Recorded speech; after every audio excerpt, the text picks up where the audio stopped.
আলহামদুলিল্লাহ, আল্লাহর রহমতে আমরা পঞ্চম রোজাটাও কমপ্লিট করে ফেললাম। আসসালামু আলাইকুম, কেমন আছেন সবাই? আল্লাহর রহমতে আমরা ভালো আছি, দোয়া করি আপনারা সবাই ভালো থাকবেন। আজকের ভিডিওটা একটু লং হয়ে যেতে পারে, তারপরও ভাবলাম আপনাদের সাথে শেয়ার করি।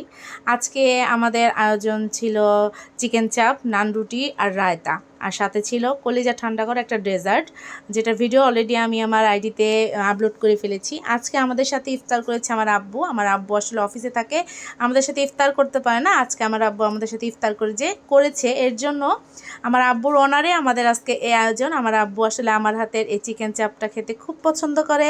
অবশ্য বরাবরই আমার হাতের আলহামদুলিল্লাহ এই চিকেন চাপটা খুব ভালো হয়, সবাই খেয়ে খুব প্রশংসা করে।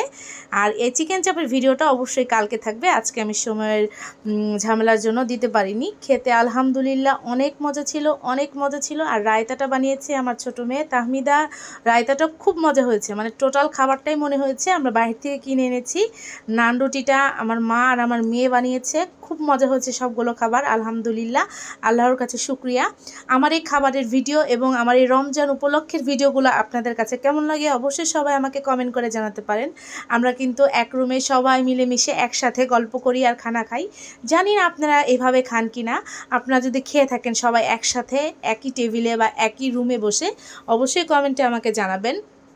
একসাথে খাবার দাবারের আল্লাহ তাআলা অনেক বরকত দেয়, রহমত দেয় এবং মনের একটা তৃপ্তি পাওয়া যায়। আমার কাছে তো ভালো লাগে, আমরা সবাই খুব ভালোবাসি একসাথে বসে যখন আমরা খাই গল্প করি, আমাদের খুব ভালো লাগে। এবং শেষ পাতে খেয়ে নিলাম আমার মেয়ের বানানো 1 কাপ কড়া লিকারের চা। আজকের সম্পূর্ণ ভিডিওটা কেমন হলো জানি না, আজকের ভিডিওটা একটু লং হয়ে গেছে। আমার ভয়েস যদি কোথাও কোনো ভুল ত্রুটি হয়ে থাকে অবশ্যই আমাকে ক্ষমা দৃষ্টিতে দেখবেন। আমার ভিডিও কেমন হয় সবাই কমেন্টে জানাবেন। আল্লাহ হাফেজ।